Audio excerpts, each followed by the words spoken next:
Hi boys and girls, this is Mrs. Blackburn here. I'm here for our interactive read aloud. This is a book called Shooting at the Stars, The Christmas Truce of 1914. Now you may be thinking, why is Mrs. Blackburn reading a Christmas tale on the first day of school in very, very hot August? Well, that's a really good question. So the author has a fantastic message for you, and I want you to try and figure out if you can see what that message is that the author is trying to tell us. This is a Fountas and Pinnell book and was published by the Heinemann Company. It was written by John Hendricks.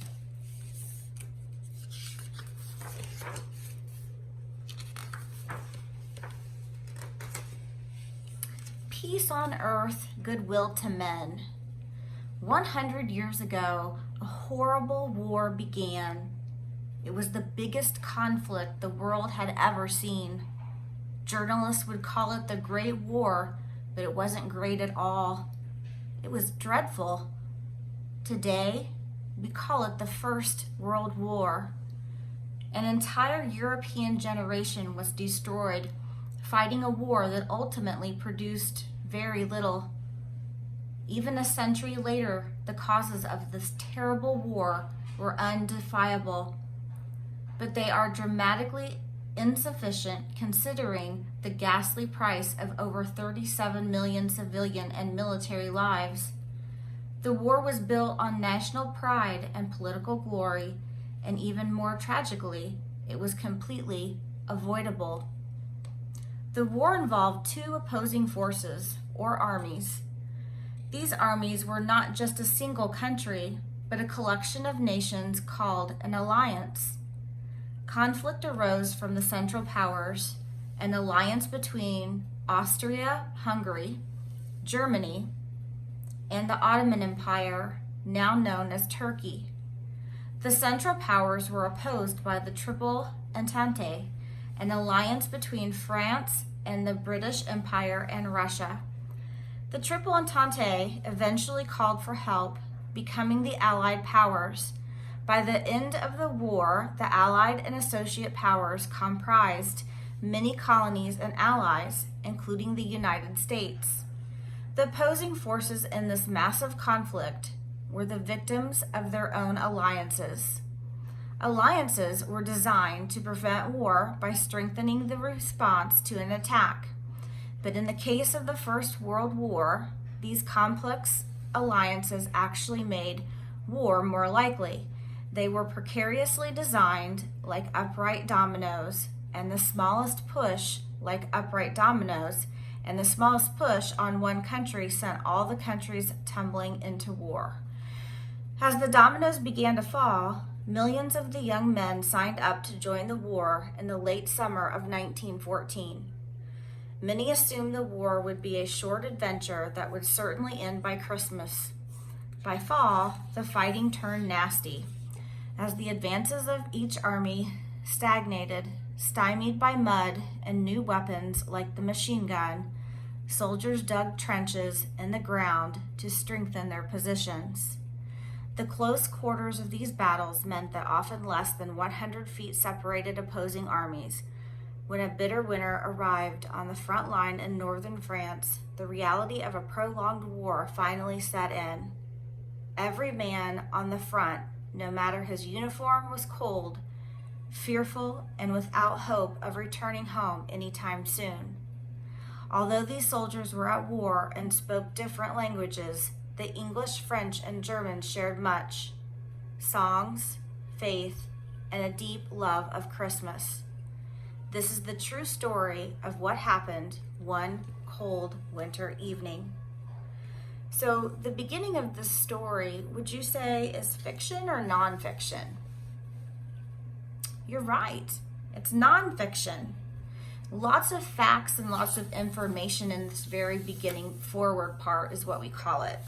So let's talk a little bit about some important things. Who was fighting in the very beginning of this? What were those important facts that they gave us about who was fighting?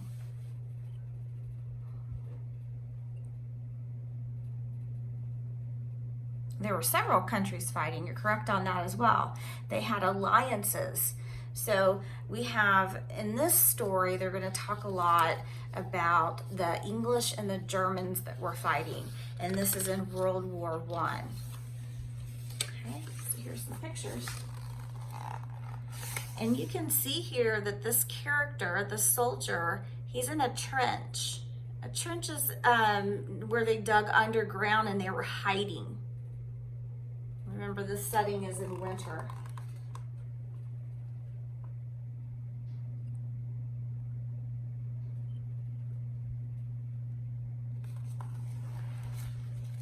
It says France 1914. Dearest Mother, thank you so much for your last letter. Your words are a rare comfort to me in my cold trench. I so wish to make you proud and to serve my beloved England with honor, but life in this foul pit is very trying. Was I really finishing school only a few months ago? We have been stuck in the same spot since October. They say it may start raining again tomorrow. So this is a letter the English soldier was writing to his mother. And it looks like he included a map.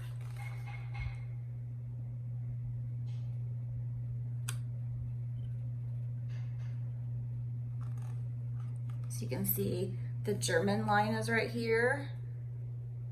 This is what they call no man's land. And they have a creek here. And then he has our boys are down here in the trench there. So these are the trenches they dug. His drawing is very helpful, the map.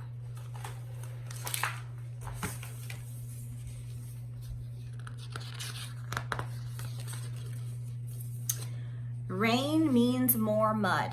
The mud here is like none I've ever experienced. When it rains, a thick, foamy, loamy foam churns up from the ground and fouls everything we own. The mud I remember from our garden is beautiful in comparison to this wretched stuff. It is sticky and heavy. In some places, it is 3 feet deep. I'm not sure how anyone could fight a war in these conditions. We spend most of our time and energy trying to stay dry and warm.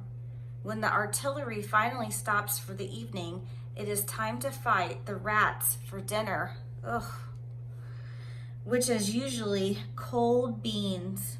The only place to eat and sleep is in the bunkers. But when it rains, being inside is miserable.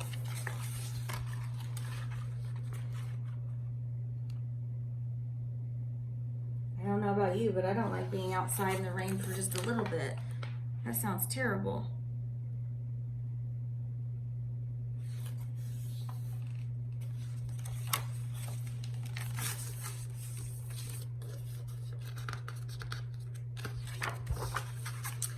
It is very cold today, and clearly our hopes of the war ending by Christmas have faded. But, Mother, I must tell you about something that happened today. A tale so wonderful that you will hardly believe my account. Christmas Eve was quieter, the line than usual, and we all hoped for a day without shelling. The drastic cold that rolled in 2 days ago became an unexpected blessing. The hard frost turned our mucky trench back into solid ground. We had a few hours of sure-footed steps around our meager home.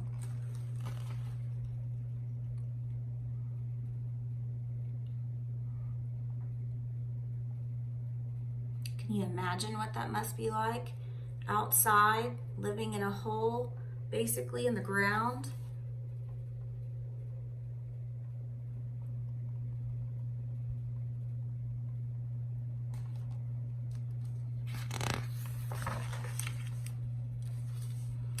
After the sun went down, we decided to chance a fire outside the bunker. But when we stepped outdoors, we heard the sounds of singing. I looked down the line to find out who was foolish enough to give away his position to the enemy. but the noise wasn't coming from our trench at all. As I cautiously stuck my head over the edge of the trench, I couldn't believe what I saw.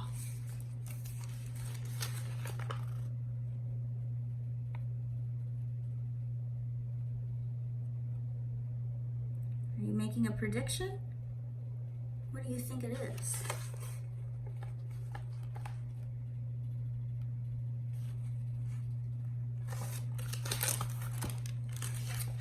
Using your context clues? Using your clues about the story? The Germans! Were you right? Our enemy was singing. Not only were they singing as loud as they could, it sounded like Silent Night. But all along their line, tiny Christmas trees lit with candles and lanterns had appeared. Several of our boys suggested taking shots at the trees, but most of us were just glad the Germans weren't trying to shoot us. We wondered where they had got all the little trees. I want you to take a moment and just kind of imagine if the English had shot at the trees. What kind of message would that have sent the German soldiers? And since they didn't shoot at the Christmas trees, what kind of message did they send to the Germans instead? Here's a picture of all the trees while you're thinking about that.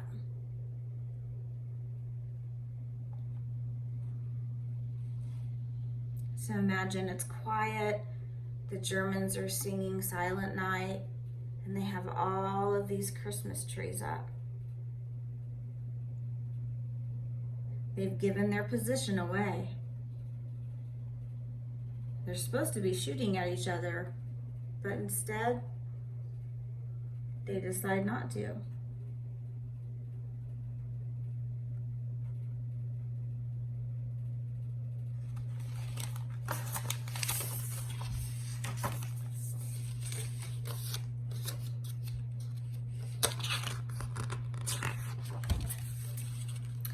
We went to sleep astonished. Fritz, that's what we always call the Germans, sang all night, it seemed. But this was nothing compared to what today would hold. Once the sun got over the horizon, we saw the Germans hoist up a banner on the back of an ammunition crate, I think, that said, "Merry Christmas." Then came a voice. "Hello, English soldiers? Where are your Christmas trees?" Followed by great laughter from their trench. We could hear everything, for they were there only 30 steps to the east.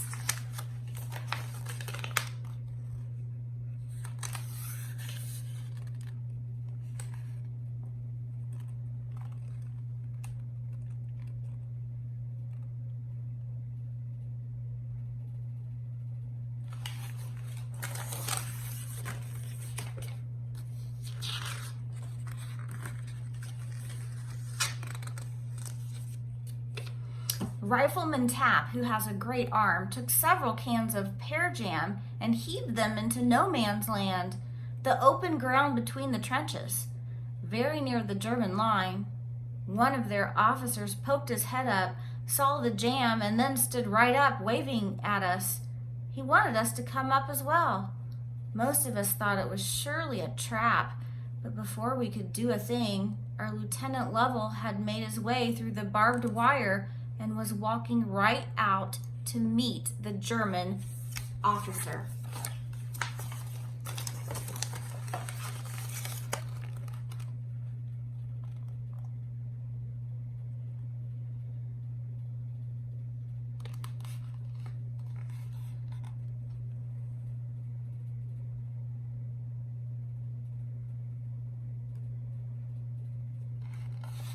What do you think's going to happen now?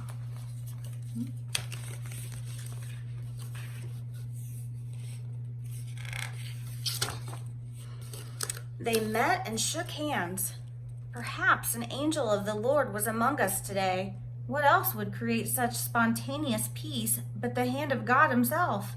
The lieutenant signaled for us to come out. I didn't know what else was happening, but it wasn't war. For one glorious Christmas morning, war had taken a holiday.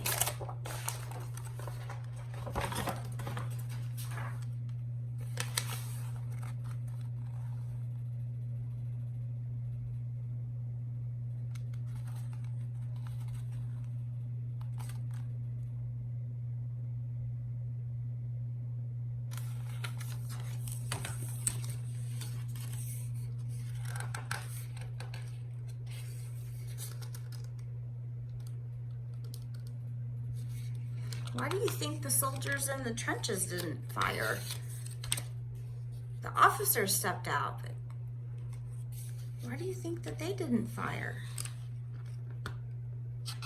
That's a good question.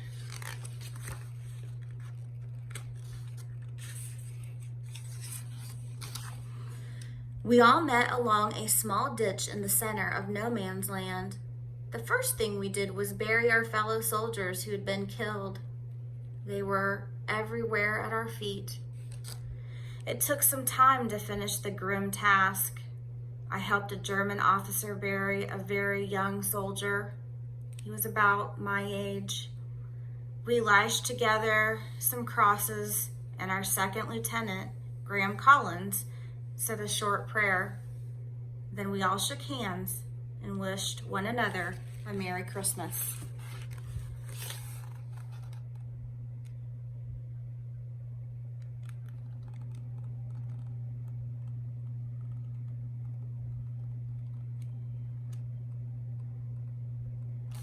Are you surprised that they're enemies and they're working together? They're at war. So even enemies can become friends. I can hardly describe to you what it was like here. We were talking with men we were trying to kill us the day before. A few of the lads had brought pocket cameras from home, so they took pictures together. I traded buttons from my field coat for a belt buckle with a German soldier named Karl.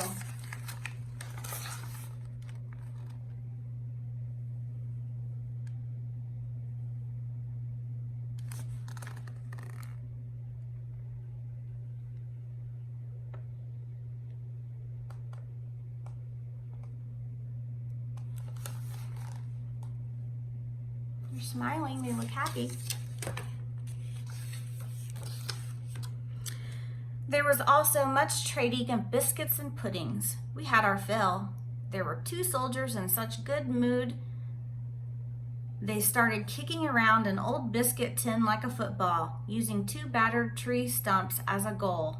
Karl said to me, "Why can't we just go home and have peace?"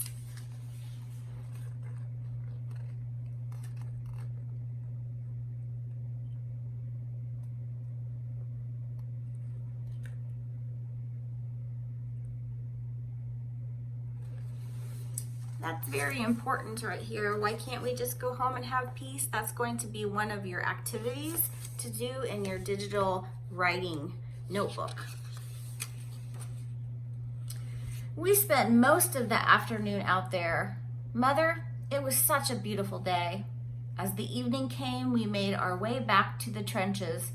Many returned with souvenirs like I did. Everyone was jealous of Bruce Coy, who traded his hat for a German helmet with a pointy top. They call him Pickelhaubus. We sat up on the edges of our trench, and laughed together. It felt like I was back at school.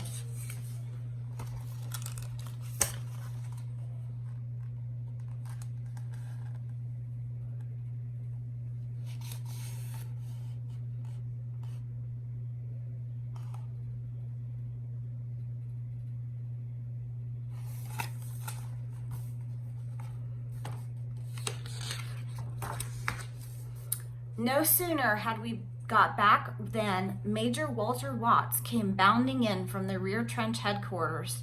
He was furious and ordered us to load our weapons and be ready to fire on the German trench when he returned.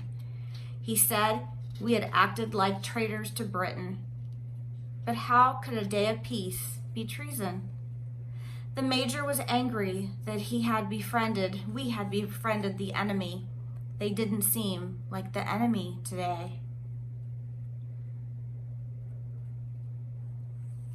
When the narrator who's speaking, he says, they didn't seem like the enemy today, what do you think changes his perspective? Do you know what I mean by perspective? I mean his point of view. Why do you think the narrator, the person telling the story, changes his mind about the Germans? Why does he say they don't seem like an enemy today? What do you think?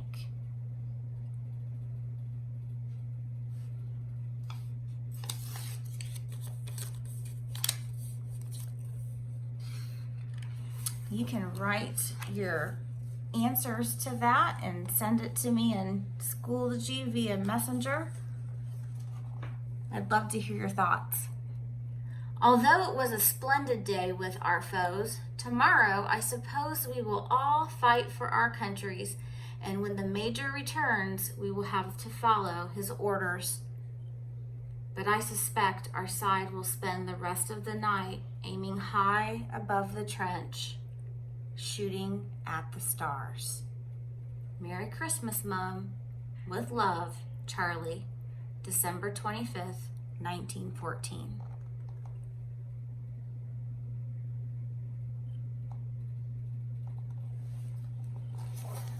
So they're aiming high, probably trying not to shoot anyone, right?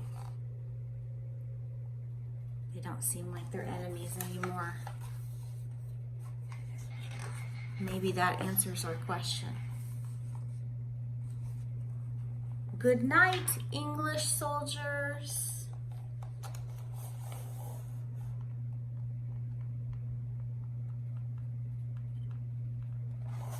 The Germans must be feeling the same way.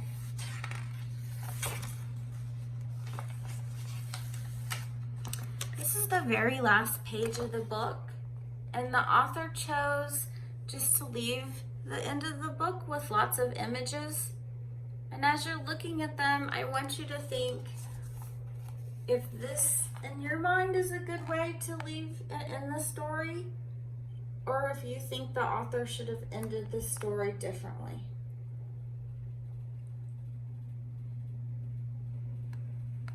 Try to hold it so you can get a good look at it.